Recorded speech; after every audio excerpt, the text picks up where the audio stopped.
Shalom, selamat pagi semuanya. Bersyukur, berterima kasih pada Tuhan. Kalau pagi hari ini kita boleh bangun lagi dengan tubuh yang diberkati,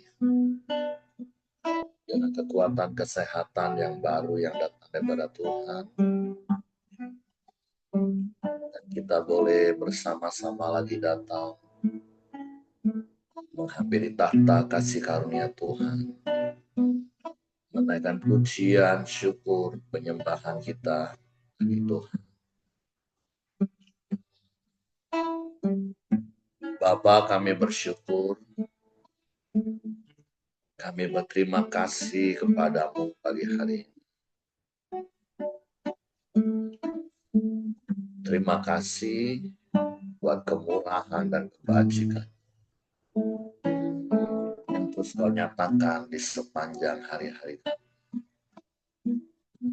Terima kasih buat pemeliharaan, buat penyertaan yang terus kau nyatakan dalam hidup kami. Engkau lebih dari segalanya bagi kami. Engkau lebih dari cukup bagi kami. Kami aman di dalam, sebab kami mau terus tinggal padamu. Haleluya.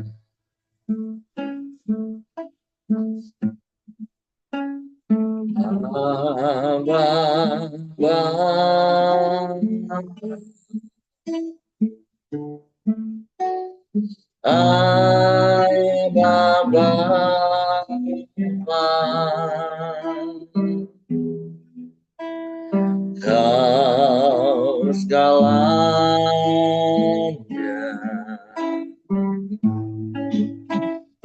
bagiku.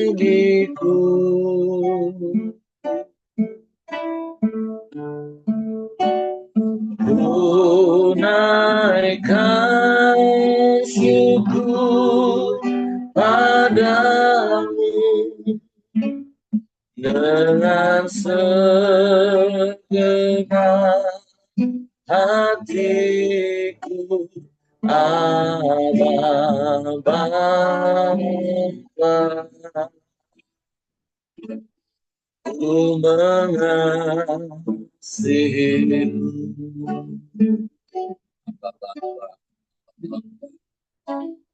Abba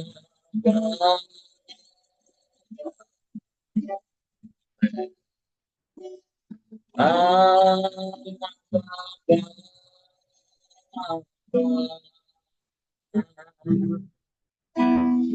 kau segalanya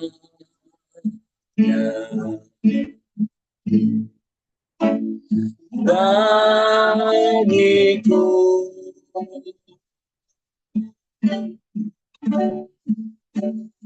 Ku naikkan syukur padamu dengan segenap hatiku. Abba,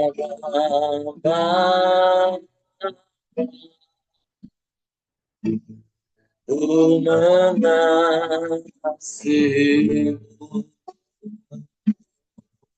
Ya, lebih dari segalanya,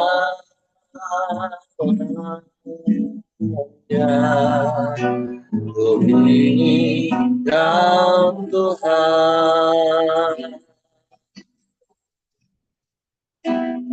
Mas merah dan pelangi,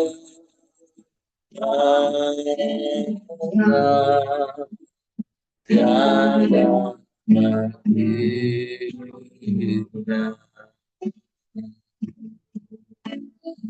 Oh, ini lebih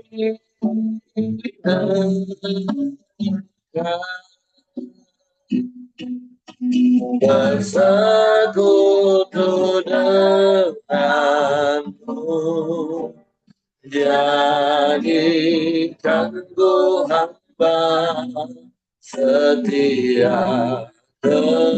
padamu. Amin, amin. Abba,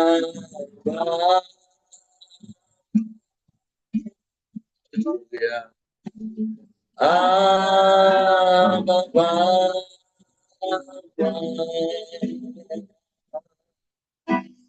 kau segala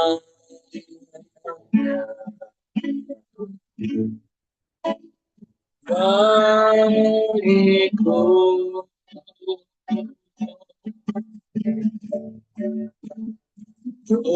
Tunaikan syukur padamu dengan segenap hatiku. Bapa, ku mengasihi. Ya, lebih dari segalanya, ku ingin Kau Tuhan,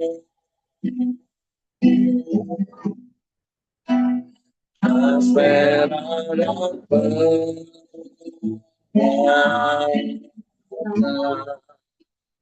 tiada henti.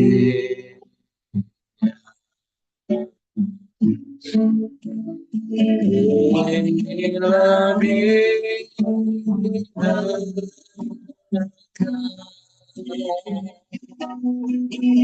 bersekutu denganmu, jadikanku hamba setia kepadamu. Ya, lebih dari segalanya,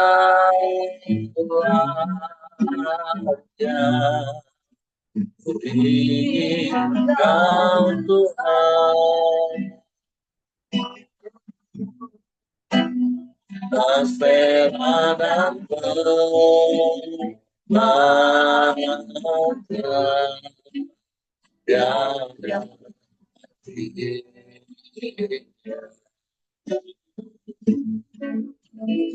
Ingin lebih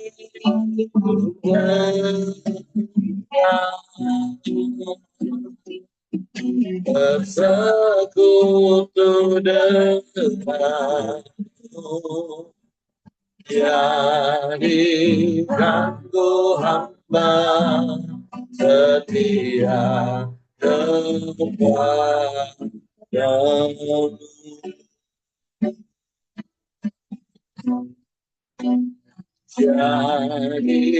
Jadikanku hamba setia kepadamu.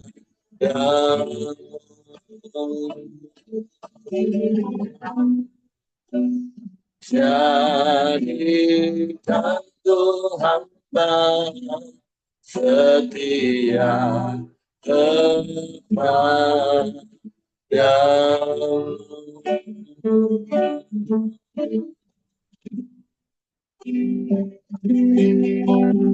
Apa Bapa, Kau segalanya bagi kami. Apa Bapa, Kau yang terutama dalam hidup kami. Engkau segalanya.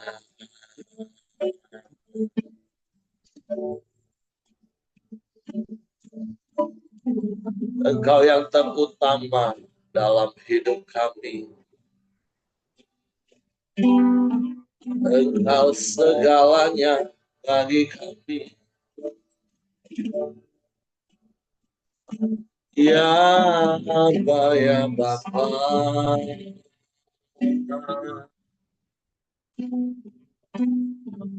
Kau yang terutama dalam hidup kami.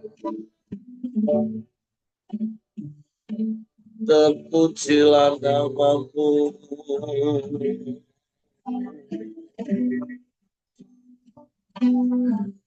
Terpujilah namamu.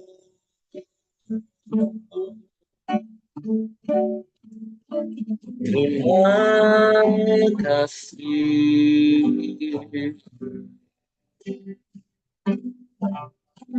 Terima kasih.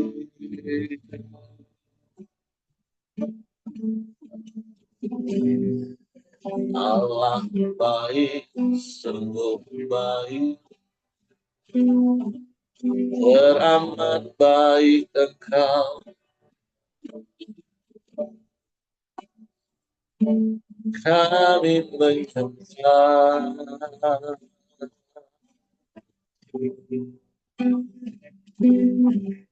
kami memuji,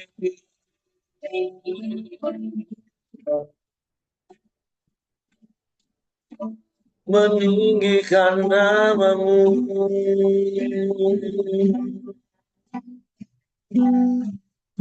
Yesus Tuhan.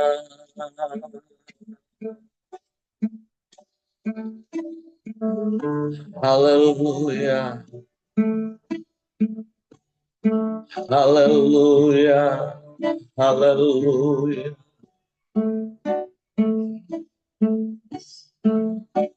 Ajaib, ajaib Engkau ya Allahku.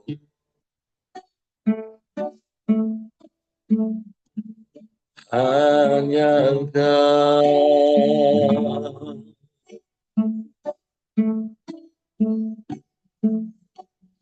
tiada yang lain.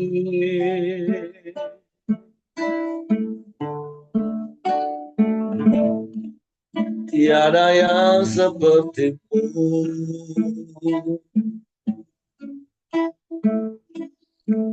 Hanya Kau satu-satunya, dan Kau segalanya. Sebab Engkau Allah di atas segala Allah. Engkau Tuhan di atas segala Tuhan.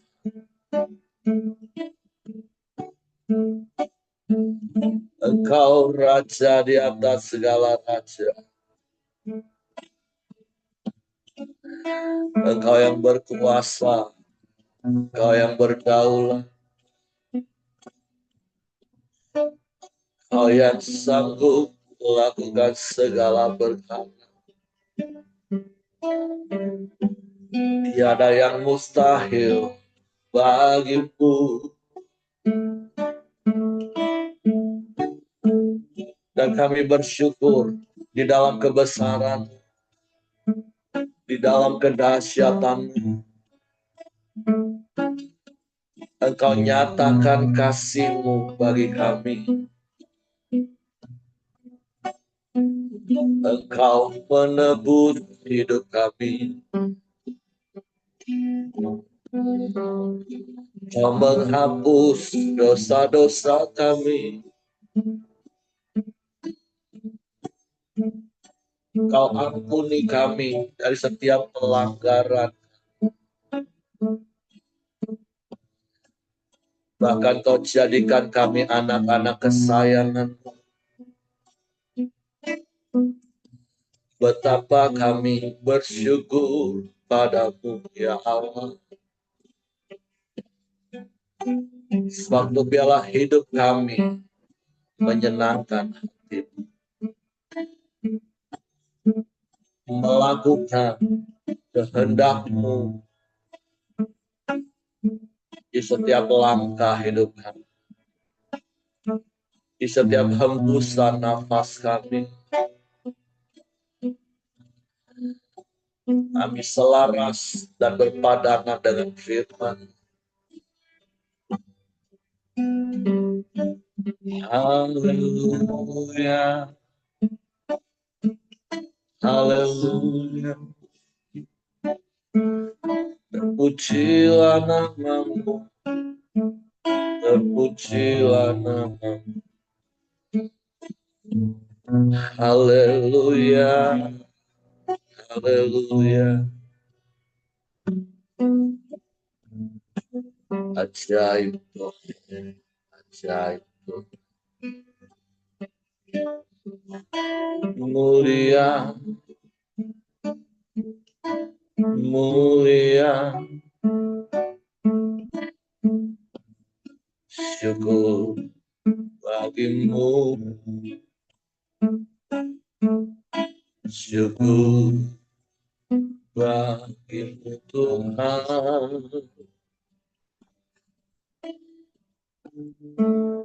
Engkau menebus hidup kami dari cara hidup kami yang sia-sia. Engkau menyelamatkan kami dari kebinasaan kekal. Terima kasih, terima kasih. Kami bersyukur. Kami menjadi milik-Mu.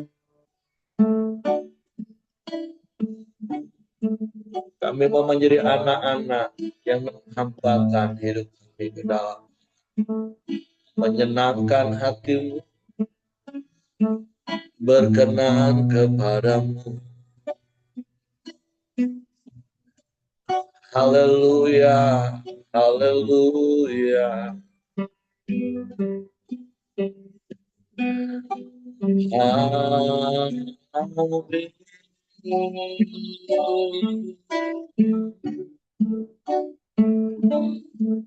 Terpujilah nama-Mu, terpujilah nama.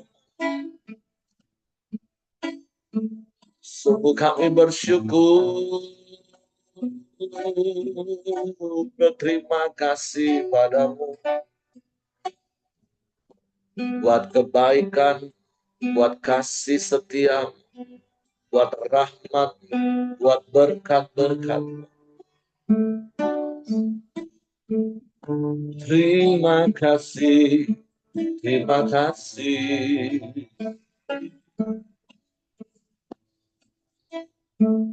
Terpujilah nama-Mu, terpujilah nama-Mu. Haleluya, haleluya.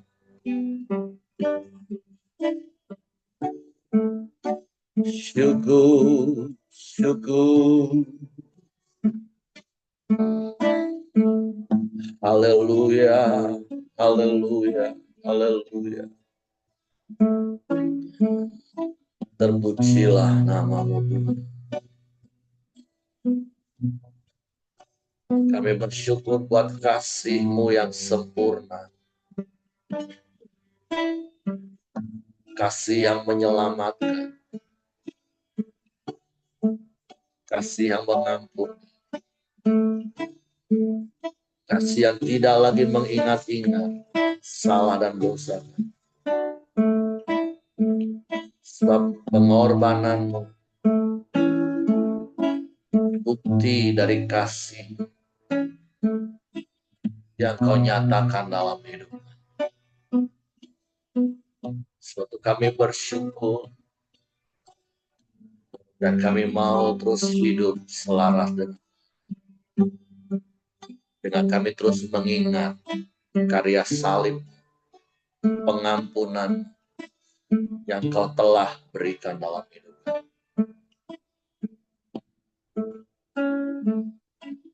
Haleluya. Bukan dengan barang mana, kemenangan dosaku, dengan darah yang mahal,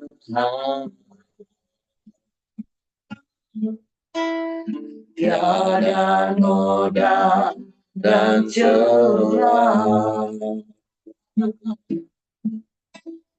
Bukan dengan emas perak, Kau menebus diriku oleh segenap kasih dan pengorbananmu. Ku telah mati dan tinggalkan cara hidupku yang lama.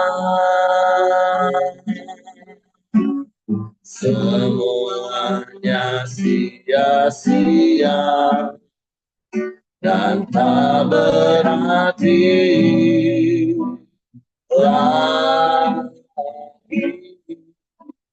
hidup ini. Ku letakkan pada pestamu ya Tuhan. Jadilah padaku seperti yang kau ingini. Ya, kami bersyukur. Bukan dengan yang fana, membayar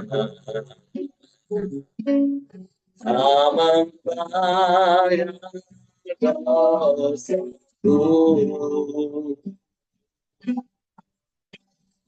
dengan darah yang mahal.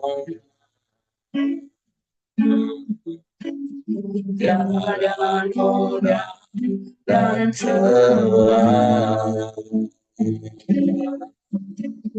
bukan dengan emas perak. Kau menebus diriku, ya, oleh segenap kasih dan pengorbananmu. Ku telah mati dan tinggalkan cara hidup yang lama. Semuanya sia-sia dan tak berarti lagi hidup ini.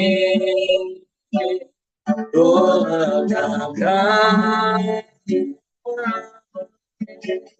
pada pestamu ya Tuhan.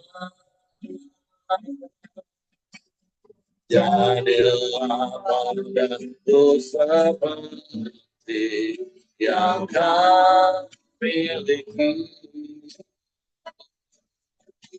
Ya, ku telah mati dan tinggalkan cara hidupmu yang lama. Semuanya sia-sia dan tak berarti lagi hidup ini. Ku letakkan pada pestamu ya Tuhan. Jadilah padaku seperti yang kau ingini. Jadilah padaku seperti yang kau ingini. Jadilah jadilah aku seperti yang kau ingini. Ini ungkapan hati kami, ini rasa syukur kami kepadamu. Karena pengorbananmu, karena harga yang kau bayar dengan lunas di kayu salib. Engkau menebus hidup kami, menghapus dosa-dosa kami. Sebab itu kami juga mau mematikan ego kami dan hidup tunduk dan taat kepada, sehingga hidup kami selaras dengan kehendak, berpadanan dengan firman. Sebab itu pagi hari ini kami buka hati kami lagi hanya untuk firman. Roh Kudus, tolong kami untuk mengerti dan memahami firman, sehingga kami percaya firman dan kami melakukannya dalam hidup kami. Dalam nama Yesus kami sambut firman. Haleluya.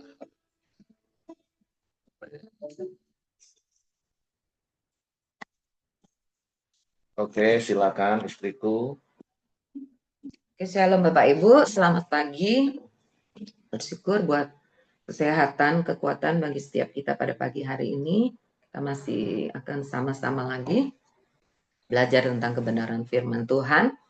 Hari ini kita akan lanjut di surat Rasul Paulus kepada jemaat di Korintus. Di 1 Korintus pasal yang kelima. Kita baca dulu dengan judul perikop dosa dalam jemaat ayat pertama. Memang orang mendengar bahwa ada percabulan di antara kamu dan percabulan yang begitu rupa, seperti yang tidak terdapat sekalipun di antara bangsa-bangsa yang tidak mengenal Allah, yaitu bahwa ada orang yang hidup dengan istri ayahnya. Sekalipun demikian, kamu sombong. Tidakkah lebih patut kamu berduka cita dan menjauhkan orang yang melakukan hal itu dari tengah-tengah kamu? Sebab aku, sekalipun secara badani tidak hadir, tetapi secara rohani hadir. Aku sama seperti aku hadir, telah menjatuhkan hukuman atas dia yang telah melakukan hal yang semacam itu. Bila mana kita berkumpul dalam roh, kamu bersama-sama dengan aku dengan kuasa Yesus Tuhan kita. Orang itu harus kita serahkan dalam nama Tuhan Yesus kepada iblis, sehingga binasa tubuhnya agar rohnya diselamatkan pada hari Tuhan. Kemegahanmu tidak baik. Tidak tahukah kamu bahwa sedikit ragi menghamiri seluruh adonan? Buanglah ragi yang lama itu, supaya kamu menjadi adonan yang baru, sebab kamu memang tidak beragi. Sebab anak domba Paskah kita juga telah disembelih, yaitu Kristus. Karena itu marilah kita berpesta bukan dengan ragi yang lama, bukan pula dengan ragi keburukan dan kejahatan, tetapi dengan roti yang tidak beragi, yaitu kemurnian dan kebenaran. Dalam suratku telah kutuliskan kepadamu supaya kamu jangan bergaul dengan orang-orang cabul.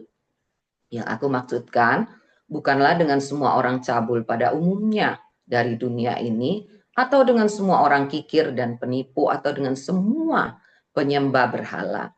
Karena jika demikian kamu harus meninggalkan dunia ini. Tetapi yang kutuliskan kepada kamu ialah supaya kamu jangan bergaul dengan orang yang sekalipun menyebut dirinya saudara adalah orang cabul, kikir, penyembah berhala, pemfitnah, pemabuk, atau penipu. Dengan orang yang demikian janganlah kamu sekali-kali makan bersama-sama. Sebab dengan wewenang apakah aku menghakimi mereka yang berada di luar jemaat? Bukankah kamu hanya menghakimi mereka yang berada di dalam jemaat? Mereka yang berada di luar jemaat akan dihakimi Allah. Usirlah orang yang melakukan kejahatan dari tengah-tengah kamu. Nah, Bapak Ibu, ketika Rasul Paulus menulis surat bagi jemaat di Korintus ini, posisi Rasul Paulus dia berada di Efesus. Dan pengabaran Injil yang dia beritakan itu di Korintus adalah selama 1,5 tahun. Jadi kurang lebih 3 tahun. Kemudian Rasul Paulus menulis kepada jemaat yang di Korintus. Dan di ayat 1 dia mendapatkan kabar seperti di Korintus 1 Korintus yang pasal pertama mengatakan dari keluarga Chloe. Dari keluarga Chloe, Paulus mendapatkan laporan. Nah, ada satu laporan dari keluarga Chloe ini, yaitu tentang terjadinya dosa percabulan di antara jemaat. Di ayat 1 dikatakan dengan jelas, dosa percabulan itu adalah bahwa ada orang yang hidup dengan istri ayahnya. Sedangkan di dalam hukum pada saat itu bangsa Roma yang memerintah, itu maksudnya itu tidak diperbolehkan. Tetapi malah di lingkungan jemaat itu terjadi. Karena itulah Paulus mengambil tindakan tegas melalui suratnya kepada jemaat Korintus ini untuk memperingatkan jemaat sekaligus juga mengambil tindakan tegas pendisiplinan atas terjadinya amoral seksual itu. Nah, karena itu Bapak Ibu, di ayat-ayat yang kita baca tadi, ternyata sebelumnya tentang dosa percabulan itu di dalam ayat yang 9, Paulus juga pernah menulis, dalam suratku telah kutuliskan kepadamu supaya kamu jangan bergaul dengan orang-orang cabul. Dan bahkan di dalam, kalau kita baca perjanjian lama, itu di dalam Taurat juga bahkan disebutkan dengan detail hal-hal apa yang tentang dosa seksual yang tidak boleh dilakukan. Bahkan di sini dikatakan percabulan yang begitu rupa. Nah, itu hal yang sangat serius, hal yang berat, amoral yang serius, yang berat, yang harus dibereskan.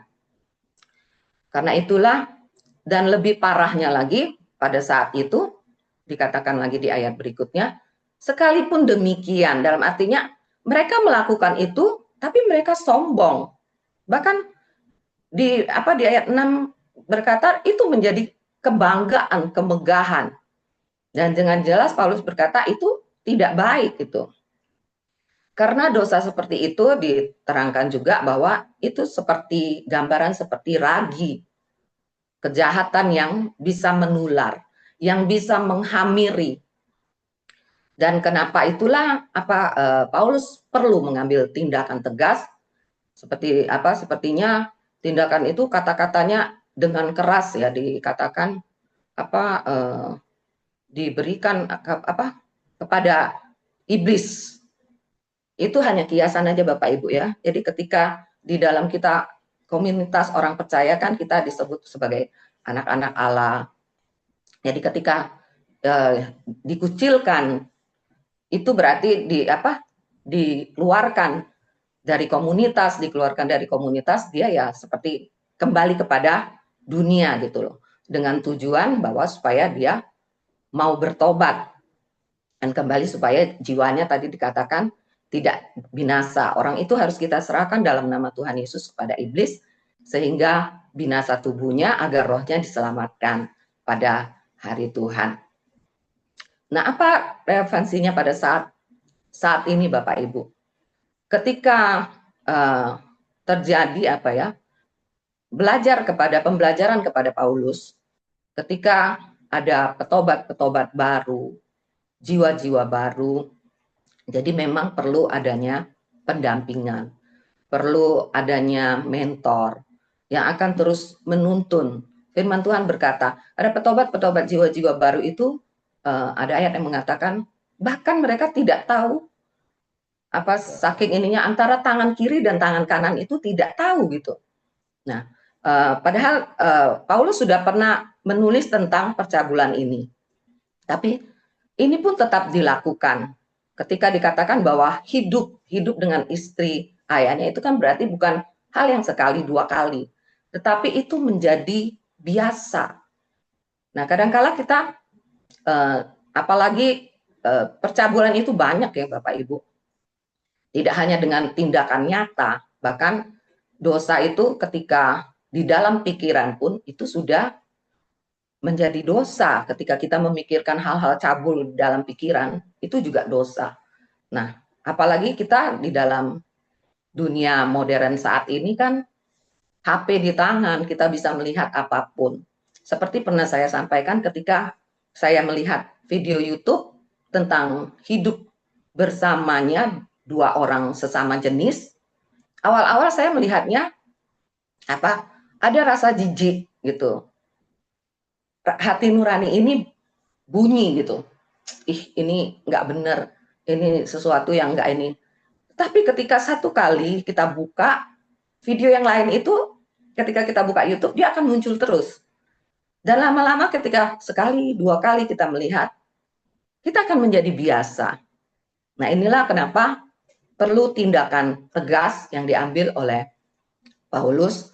Mereka berdiskusi, bukan sepertinya sangat keras, tetapi karena itu seperti diterangkan tadi, itu akan menghamiri, akan mempengaruhi. Jadi ketika kita tahu memang itu tidak baik dan itu dosa, bukan sekedar oh masalah orang itu, misalnya biasa nonton film porno, oh itu masalahnya memang film porno, dan itu sudah biasa, aku nggak apa-apa kok nonton itu, nggak berpengaruh lagi kepadaku. Nah, hal-hal yang seperti itulah Bapak Ibu ketika kita membiasakan, menurut kita itu biasa aja gitu, tapi ternyata itu kan dosa yang lambat laun itu bisa tidak hanya mempengaruhi kita, ya akan juga mempengaruhi rumah tangga kita, kita juga akan mempengaruhi anak-anak kita. Kadang kita biasanya seorang bapak dia perokok, dia tidak akan mau anak-anaknya itu merokok gitu. Tetapi tanpa disadarinya ya anaknya melihat kebiasaan bapaknya. Ini itu sekalipun dilarang ya dia akan ikut gitu. Nah, jadi kenapa di ayat ini Paulus dengan tegas bahwa bahkan di akhir perikop berkata, usirlah orang yang melakukan kejahatan dari tengah-tengah kamu. Nah, juga dikatakan bahwa dia tidak berwenang untuk menghakimi. Kita masih ada hidup di dunia. Ketika kita hidup di dalam pergaulan dengan orang-orang dunia, nah, di sini dikatakan kan Paulus tidak ada haknya untuk kita ini masih di dunia, kita akan hidup bergaul dengan orang-orang dunia. Tetapi ketika hal itu terjadi di dalam lingkungan komunitas kita sesama orang percaya, dia harus mengambil tindakan tegas. Nah, pembelajaran pertama yang dari Paulus itu, Bapak Ibu, yang saya dapatkan, bahwa ketika ada jiwa-jiwa baru, perlu adanya pendampingan. Kita perlu memberitahukan, menuntun dia, bahkan membawa dia kepada komunitas yang benar untuk supaya dia mengerti tentang kebenaran firman Tuhan. Seperti juga di sini dikatakan jangan lagi dengan ragi yang lama. Pakailah ragi yang hidup tidak beragi, hidup murni, hidup di dalam kebenaran, tidak lagi melakukan kejahatan-kejahatan, dosa manusia lama kita seperti pujian yang sudah kita naikkan, bahwa kita mau mematikan manusia lama kita. Di sini katakan bahwa mereka akan mengadakan Paskah, bahwa mereka akan berpesta untuk merayakan roti tidak beragi. Tapi mari rayakan itu dengan kemurnian, dengan roti yang tidak berdaging, dengan kemurnian hidup di dalam kebenaran. Nah, itu yang di poin yang pertama tadi. Yang poin kedua, yaitu tadi, jangan kita membiasakan diri dengan dosa. Seperti yang saya katakan tadi, pornografi, apa yang kita gampang kita lihat, sepertinya itu dosa, tapi kita membiasakan diri gitu loh. Membiasakan diri jadi menganggap itu menjadi bukan dosa lagi, itu hal yang biasa. Nah, itu tidak boleh terjadi Bapak Ibu. Jadi ketika kita, hati nurani kita pasti bunyi, ketika kita mendengar firman Tuhan, kita tahu tentang kebenaran firman Tuhan, kita tidak hanya akan dibentuk soal ini salah, ini benar, tetapi kita akan dituntun terus bahwa kita ini hagios, kita harus bertumbuh, kita harus berbeda, kita harus di dalam Korintus ini jemaat ini adalah jemaat yang banyak loh, sudah disebutkan mendapatkan karunia, banyak mereka kaya dengan karunia-karunia. Tetapi ternyata masih ada terjadi bahkan dosa, kalau dianggap itu dosa berat gitu ya, disebutkan yang sedemikian rupa, yang amoral seksual. Nah, Bapak Ibu, jadi poin 1 itu tadi sudah saya sebutkan, dan juga poin yang kedua bahwa jangan kita membiasakan diri dengan dosa. Mari kita mau kembali ingat pada apa yang menjadi pengorbanan Yesus dalam hidup kita ketika Dia menyucikan, Dia melayakkan kita. Kita kembali kepada tujuan hidup kita, jelas bahwa biarlah melalui hidup kita Kristus itu menjadi nyata. Ini yang dapat saya sampaikan Bapak Ibu. Tuhan Yesus memberkati. Saya kembalikan kepada suami saya. Oke, terima kasih istriku. Nah, jadi hari ini kita belajar dari surat Rasul Paulus kepada jemaat Korintus pasal yang kelima. Ya, kalau kita baca ini sepertinya kalau istilah zaman sekarang yang sering diungkapkan oleh orang, wah ini firmannya keras. Walaupun sekali lagi bagi saya tidak ada firman yang keras, yang ada itu tegas. Tapi kenapa firman itu bisa menjadi keras? Sebenarnya bukan firman yang keras, tapi hati kita yang keras. Nah, hari ini kita belajar ketika Paulus menegur dosa yang ada di jemaat Korintus. Dan itu kan dosa yang benar-benar fatal. Bahkan di ayat yang pertama, Paulus katakan bahkan orang-orang yang tidak mengenal Allah pun nggak melakukan hal itu. Nah, ada satu prinsip kebenaran selain apa tadi yang sudah disampaikan oleh istri saya, jangan membiasakan diri. Nah, kenapa orang bisa membiasakan dari hal-hal yang dia anggap, mungkin tadi dia tahu ini kayak nggak benar, tapi karena lama-kelamaan kok jadi biasa. Karena ada sebuah pemahaman atau paradigma yang salah. Yang saya katakan tadi, kalau orang di luar Kristus, ketika mereka tahu itu dosa dan akan mendatangkan hukuman laknat Allah, mereka takut melakukannya karena takut dihukum. Nah, masalahnya banyak orang Kristen yang tertipu oleh iblis lagi justru karena kasih karunia yang diterima. Iblis bisa menipu loh, kamu kan sudah diampuni. Nanti kalau kamu buat dosa lagi ya diampuni lagi. Sehingga akhirnya menganggap enteng tentang dosa itu. Padahal berkali-kali kemarin saya juga ketemu satu orang, saya juga jelasin tentang 1 Yohanes 1 ayat 9. Iya, Tuhan itu setia dan adil. Kalau kita ngaku dosa, Tuhan setia. Dia akan tetap berpegang teguh pada prinsipnya bahwa dia akan mengampuni semua dosa. Kalau kita ngaku dosa kita. Tapi ingat, Allah juga Allah yang adil. Maka dia akan menyucikan kita dari semua dosa kita. Nah, kata menyucikan itu kan ada sebuah proses. Akibat dari apa yang kita buat sebelumnya itu harus diproses, ditanggung konsekuensinya. Nah, jadi apa yang Paulus sampaikan hari ini, bahkan orang yang hidup dengan istri ayahnya kan di Imamat 20 ayat 11 pun hukumnya sudah jelas pada waktu itu. Kalau di zaman Taurat itu pun akan dirajamati dua-duanya. Karena itu adalah kekejian. Yang sehingga Paulus katakan bahkan orang di luar Tuhan aja nggak lakukan hal itu. Tapi kenapa bisa seperti itu, yang seperti yang saya katakan tadi. Orang di luar Tuhan tahu kalau dia berbuat dosa akan mendapatkan laknat Allah. Sehingga mereka takut untuk melakukan itu. Nah, jangan sampai kita orang yang sudah menerima anugerah pengampunan dengan cuma-cuma, terus malah justru menganggap sepele, menganggap ringan keselamatan, pengampunan yang sudah Tuhan berikan. Nah, itu yang akan membuat kita bisa jatuh bangun dalam dosa yang fatal, dan harusnya itu nggak boleh. Makanya Paulus tegas di ayat-ayat ini. Yang aku maksudkan bukan kamu nggak boleh bergaul dengan semua orang melakukan perbuatan-perbuatan dosa yang karena memang mereka nggak kenal Tuhan. Tapi orang-orang yang menamakan dirinya pengikut Kristus, Kristen, tapi masih terus melakukan perbuatan-perbuatan dosa, bahkan sombong. Artinya dia melakukan perbuatan dosa tapi merasa nggak apa-apa kok, nanti Tuhan ampuni kok, nggak apa-apa kok, nanti kan Tuhan pulihkan lagi. Wah, dengan orang yang model seperti itu, Paulus menasehatkan lebih baik jangan bergaul. Karena nanti kalau tidak, kita yang bisa terhamiri, kena ragi dosa itu, lambat laun kita pun akan mendegradasi iman kita. Iya ya, ternyata betul ya. Karena contoh ada satu orang yang memberikan ungkapan seperti ini. Kalau Pak memang apa yang saya buat dosa, kok Tuhan nggak hukum saya? Hidup saya baik-baik saja, uang saya masih banyak. Wih, kan bahaya Bapak Ibu kalau sampai seperti itu. Karena kekristenan hanya diukur dengan materi.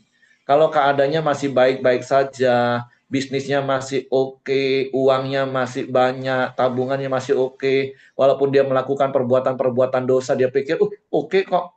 Nah, dengan orang-orang seperti itu kan bahaya. Terus kita berpikir, oh iya juga ya. Kok kan zaman kasih karunia, penuh pengampunan. Enggak seperti itu Bapak Ibu konsepnya. Makanya Paulus dengan tegas katakan enggak boleh seperti itu. Kalau sampai ada orang yang menamakan dirinya Kristen ada di antara kita, tapi punya konsep dan pemahaman yang sesat seperti itu, ya lebih baik dijauhkan. Bahkan Paulus katakan dengan tegas yang istri saya katakan tadi, ya tubuhnya diserahkan pada iblis, biar tubuhnya saja binasa, tapi rohnya diselamatkan. Nah, tapi saya berdoa, saya berharap Bapak Ibu, kita sudah melewati pembacaan surat Paulus kepada jemaat di Roma, terus 1 Korintus pasal yang pertama sampai yang kelima hari ini. Mari kita semakin mengerti dan memahami bahwa seharusnya kita ini yang sudah ditebus dari cara hidup yang sia-sia, yang tadinya harusnya binasa, kita ditebus dengan kemurahan dan kasih setia Tuhan. Yang Paulus ingatkan di suratnya kepada jemaat di Roma, ya perhatikan kemurahan Allah, kita bersyukur buat kemurahan Allah, tapi perhatikan juga kekerasan Allah. Kalau zaitun yang sejati itu saja Tuhan bisa potong, apalagi kita Bapak Ibu. Ya seperti yang kemarin kita belajar di pasal 3, kalau kita nggak membangun hidup rohani kita dengan hal-hal yang benar, ya kita akan terima konsekuensinya seperti dalam api. Berkali-kali saya katakan, dosa akan diampuni, iya. Ini tidak sedang bicara tentang kehilangan keselamatan. Tapi bukan berarti terus kita mau hidup babak belur di dalam dunia ini menanggung konsekuensi perbuatan dosa kita terus-menerus Bapak Ibu. Apalagi sampai sombong. Itu namanya sudah menentang Tuhan. Melawan Tuhan. Menganggap sepele kasih karunia dan anugerah. Saya berdoa itu dijauhkan dari pemikiran kita Bapak Ibu. Tapi bila paradigma kita semakin dibaharui, akal budi kita semakin dibaharui, hati yang bersyukur disertai dengan rasa takut dan hormat akan Tuhan, hidup seturut dengan firman Tuhan, berpadanan dengan firman Tuhan. Nah, itu yang harus kita bangun dalam hidup kita. Jadi di pasal yang kelima dari surat Rasul Paulus kepada jemaat di Korintus, surat yang pertama ini, itu benar-benar menjadi peringatan bagi kita. Kalau sampai ada hari ini kita punya paradigma yang salah, sehingga dengan entengnya kita tetap melakukan dosa, karena kita pikir, toh nanti Tuhan juga ampuni kok, nggak apa-apa. Wah, hati-hati dengan kata-kata nggak apa-apa yang mulai dari hal-hal yang kecil, Bapak Ibu. Tapi mari benar-benar kita jaga hidup kita. Bahkan seperti apa yang kita sudah belajar di surat Roma, justru kita persembahkan tubuh kita. Jangan lagi dipakai untuk dosa, tapi menjadi persembahan yang berkenan kepada Tuhan. Jadi mari Bapak Ibu, hargai anugerah keselamatan itu dengan pemahaman yang benar. Jadi bukan justru menganggap sepele, seperti Esau, kalau Bapak Ibu pernah baca, sehingga di kitab Ibrani katakan waktu dia pengen mendapatkan lagi bahkan dengan mencucurkan air mata, itu pintu anugerah sudah tertutup Bapak Ibu. Padahal hak kesulungan itu kan cuma-cuma, gratis diberikan, anugerah, karena memang dia terlahir sebagai anak sulung, otomatis dia mendapatkan hak kesulungan. Tapi dengan remehnya, dia menganggap remeh hak kesulungan itu. Dan ketika tersadar, semua sudah terlambat. Jadi mari Bapak Ibu, jangan sampai kekristenan kita memiliki paradigma yang salah karena disesatkan. Walaupun memakai embel-embel anugerah, kasih karunia, pengampunan. Hati-hati, iblis itu licik Bapak Ibu. Dia itu memang mencuri, membunuh, dan membinasakan. Tapi mari hari ini kita diingatkan, kerjakan keselamatanmu dengan takut dan gentar. Hiduplah berpadanan selaras dengan firman Tuhan. Oke, itu saja yang ingin saya tambahkan dari apa yang sudah disampaikan oleh istri saya tadi. Nanti Willy akan berdoa syafaat dan nanti akan ditutup oleh istri saya. Oke, silakan Will. Oke, Bapak Ibu, kalau tidak ada yang menambahkan lagi, kita masuk ke dalam doa syafaat kita. Bapak yang baik, kami mengucap syukur dan terima kasih Tuhan untuk kebenaran firman hari ini Tuhan. Terima kasih atas anugerah keselamatanmu Tuhan. Kami percaya bahwa Allah yang setia dan adil. Kami mau selalu taat dalam kebenaran firman-Mu Tuhan. Terima kasih Bapak yang baik. Kami berdoa Tuhan untuk Bu Pichen yang telah menyampaikan sebagian firman-Mu Tuhan. Kau selalu memberkati setiap kesehatannya Tuhan. Berkati pelayanan juga Tuhan. Berkati suaminya Pak Heri serta anak-anaknya Tuhan. Apapun yang ia kerjakan Tuhan, Engkau buat berhasil Tuhan. Terima kasih Bapak yang baik. Kami juga berdoa Tuhan untuk Bu Dorcas. Senantiasa Engkau Tuhan melindungi menyertainya Tuhan. Proses apapun yang ia lakukan Tuhan, Engkau selalu ada di sampingnya Tuhan. Biluk-biluk kesembuhan, kesehatan Tuhan terjadi di dalam tubuhnya Tuhan. Kami percaya mujizat-Mu terjadi di hidupnya Tuhan. Biarlah Kau pakai Bu Dorcas Tuhan untuk menjadi bahan kemuliaan-Mu Tuhan. Jadi saksi hidup-Mu Tuhan. Berkati anak-anak serta orang-orang yang ada di sampingnya Tuhan. Kau selalu kuatkan, mampukan mereka untuk selalu mendampingi Bu Dorcas Tuhan. Kami serahkan Bu Dorcas ke dalam tangan kuasa-Mu Tuhan. Kami juga berdoa untuk Pak Ongko Tuhan. Kau senantiasa memberkati setiap kesehatannya Tuhan. Kau memberikan penghiburan di masa-masa tuanya Tuhan. Biarlah Tuhan Kau memberkati apapun yang ia konsumsi Tuhan, obat-obatan, sehingga menjadi kesehatan untuk tubuhnya Tuhan. Kau memberkati juga orang-orang yang ada di sampingnya Tuhan, menjaganya selalu, mendampinginya selalu, kuatkan, mampukan mereka Tuhan. Berkati Pak Ongko Tuhan. Kami juga berdoa Tuhan untuk Pak Simon. Kau memberkati kesehatannya Tuhan, bilu-bilu kesehatan, kesembuhan Tuhan, sakit penyakit apapun itu Tuhan, Kau angkat Tuhan. Biarlah Tuhan, Kau berikan kesehatan biar Pak Simon bisa beraktivitas seperti biasa Tuhan. Kami serahkan Pak Simon ke dalam tangan-Mu juga Tuhan, berkati orang-orang yang menjaganya juga di sampingnya Tuhan. Berkati istri dan anak-anaknya juga Tuhan, senantiasa menjaga melindungi Pak Simon Tuhan. Kami serahkan Pak Simon ke dalam tangan kuasa-Mu Tuhan. Bapak yang baik, kami juga berdoa Tuhan untuk seluruh anggota Koramdio yang hadir di pagi ini Tuhan. Kami menyerahkan hidup kami ke dalam tangan kuasa-Mu Tuhan. Biarlah perlindungan penyertaan-Mu Tuhan melalui hidup kami Tuhan. Dari pagi hingga malam ini Tuhan, Engkau selalu menyertai kami Tuhan. Apapun yang kami kerjakan Tuhan, biarlah Engkau memberikan hikmat untuk perkataan perbuatan kami, memutuskan segala sesuatu Tuhan, sesuai dengan firman-Mu Tuhan. Biarlah Tuhan, Kau juga memberkati seluruh anggota keluarga kami Tuhan, orang-orang sekitar kami yang belum percaya Engkau Tuhan, belum mengenal Engkau Tuhan. Melalui hidup kami Tuhan, mereka bisa percaya dan melihat Engkau di dalam hidup kami Tuhan. Terima kasih Tuhan, semakin banyak orang dimenangkan, semakin banyak orang yang dijangkau melalui hidup kami Tuhan. Terima kasih, kami serahkan seluruh hidup kami ke dalam tangan kuasa-Mu juga Tuhan. Kami juga berdoa Tuhan, untuk bangsa dan negara ini, khususnya Indonesia Tuhan, baik itu di pusat maupun di daerah-daerah Tuhan. Kau memberkati para pemimpinnya, baik dari presiden hingga jajaran ke bawahnya Tuhan. Kau beri roh hikmat takut akan Engkau Tuhan. Setiap keputusan itu berasal daripadamu Tuhan. Hanya kemuliaan-Mu yang dinyatakan Tuhan. Makin banyak jiwa-jiwa yang dimenangkan di bangsa ini Tuhan. Sampai ke seluruh dunia Tuhan. Makin banyak orang-orang yang percaya akan Engkau Tuhan. Memberikan diri Tuhan untuk selalu percaya kepadamu Tuhan. Terima kasih Kau berkati bangsa ini Tuhan. Biarlah damai sejahtera-Mu Tuhan menyelimuti bangsa ini Tuhan. Kami juga berdoa Tuhan untuk seluruh aktivitas yang kami lakukan semuanya Tuhan. Kami serahkan ke dalam tangan kuasa-Mu Tuhan. Marilah Bapak Ibu, kita masuk ke dalam doa Bapa kami. Bapa kami yang ada di sorga, kuduskanlah nama-Mu, datanglah kerajaan-Mu, jadilah kehendak-Mu di bumi seperti di sorga. Berikanlah kami pada hari ini makanan kami yang secukupnya, dan ampunilah kami akan kesalahan kami, seperti kami juga mengampuni orang yang bersalah kepada kami.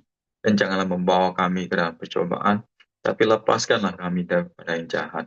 Karena Engkau yang punya kerajaan, dan kuasa, dan kemuliaan, sampai selama-lamanya. Amin. Bapak, kami bersyukur, terima kasih kami bisa koramdio pada pagi hari ini, dan kami akan mengakhirinya Bapak. Kami tetap menyerahkan hari yang baru ini ke dalam tangan kasih kuasa-Mu, jaga lindungilah kami, tutup bungkus dan kuasa darah Yesus, dan pasukan malaikat-Mu yang berkawal agar menyertai kami, keluar masuk kami, kemanapun kami pergi dan melangkah, biarlah terus Engkau pertemukan kami dengan orang-orang yang membutuhkan Engkau dan pakai hidup kami jadi alat kemuliaan Tuhan. Biarlah kebajikan kemurahan-Mu saja yang mengikuti kami sepanjang umur hidup kami. Di dalam nama Tuhan Yesus Kristus kami sudah berdoa dan bersyukur. Amin. Oke, semangat pagi, selamat beraktivitas, dan Tuhan Yesus memberkati.